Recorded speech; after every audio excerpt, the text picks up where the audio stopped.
Kemarin aku ke Apple Store, ngeliatin dan nyobain iPhone 16 series, baik yang base model ataupun yang Pro series.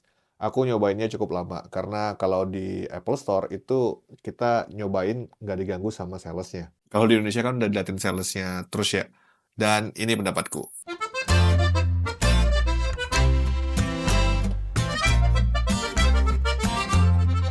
Hal terbesar dari iPhone 16 series itu adalah Apple Intelligence, sebuah hal yang dibuat seakan-akan wow, tapi sebenarnya jadi yang paling lucu juga. iPhone 16 series itu punya tagline, "The first iPhone designed for Apple Intelligence." Tapi sebenarnya iPhone 16 Pro seriesku itu udah bisa Apple Intelligence. Jadi slogan "The first iPhone designed for Apple Intelligence" itu agak aneh ya. The first iPhone yang didesain untuk Apple Intelligence ya iPhone 16 Pro series, bukan iPhone 16. Tapi ya udah sih, nggak usah dipermasalahkan. Apple Intelligence juga sampai hari ini itu belum bekerja maksimal, belum semua fitur ada di Apple Intelligence. Jadi apakah Apple Intelligence jadi faktor kamu harus upgrade ke iPhone 16 series? Kalau kamu pengguna iPhone 16 Pro Max seperti aku, ngapain upgrade ke iPhone 16 series? iPhone 16 Pro Max itu udah ada Apple Intelligence dan udah lebih dari cukup. Lalu kalau kamu punyanya iPhone selain 16 Pro series gimana?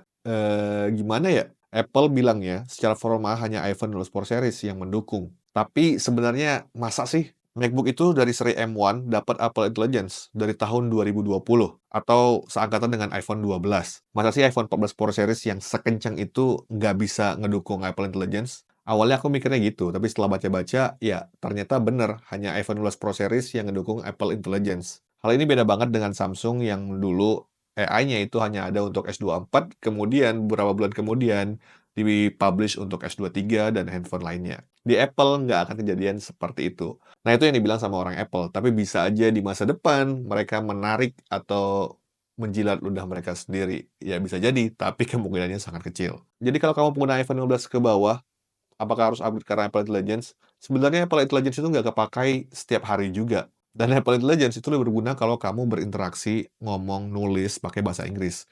Karena Apple Intelligence itu hanya ngedukung bahasa Inggris, bahasa Indonesia itu nggak didukung. Ya kalau menurutku upgrade karena Apple Intelligence bisa jadi alasan, selama kamu yakin bakal kepakai. Tapi sebenarnya ada pilihan yang lebih murah. ChatGPT free, Gemini juga free, dan banyak AI lainnya yang sebenarnya free yang bisa kamu coba. Ribet, tapi nggak perlu ngeluarin duit banyak seperti membeli iPhone 16. Aku udah nyoba kamera kontrol ini, setelah menggunakannya, kok lebih ribet ya, lebih ruwet aja gitu makanya. Aku lebih senang pakai mode yang biasa. Baik itu secara tampilan, ngezoomnya, shutternya pun lebih enak pakai tampilan yang biasa kalau di aku. Kalau di aku pribadi, fitur ini ya hanya aksesoris saja, hanya tambahan, hanya gimmick. Nggak akan kepakai juga di aku. Action button aja itu sampai sekarang aku masih pakai untuk mute dan unmute handphoneku. Nggak ada aku rubah-rubah. Karena menurutku fungsinya terbaik buat ya mute dan unmute. Aku ngerasa fitur ini tuh kayak touch bar di MacBook. Jadi touch bar di MacBook itu kelihatannya keren banget. Tapi sekarang kan udah nggak ada lagi MacBook yang pakai touch bar. Jadi menurutku jelas jangan upgrade hanya karena kamera kontrol. Nggak worth it, mate. Lanjut. Untuk kamera memang ada upgrade, kamera wide-nya itu sekarang jadi 48 megapiksel. Tapi sebenarnya lebih ke strategi marketing nggak sih? Fitur yang ditahan-tahan.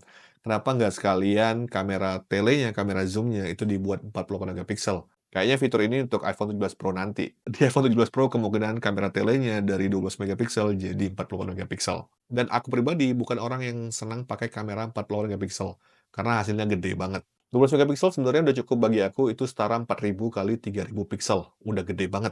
Emangnya kamu mau zoom sedetail apa? Apalagi kalau kamu lihatnya hanya di handphone, 12 megapiksel itu udah lebih dari cukup. Kalau untuk kamera utama 40 megapiksel, itu sebenarnya masih oke, karena bisa dipakai untuk 1,5 kali, 2 kali, dan 3 kali. Jadi detailnya lebih oke. Tapi kalau untuk kamera wide, ya untuk apa? Lebih baik kamera telefotonya dulu jadi 40 megapiksel. Ya itu menurutku, semua orang punya preferensinya masing-masing kan. Lalu yang jadi upgrade lainnya adalah 4K 120 frame per second Dolby Vision dan Force Studio Quality Mix. Aku pakai settingan 4K aja itu jarang banget, apalagi slow motion 4K. Ngapain?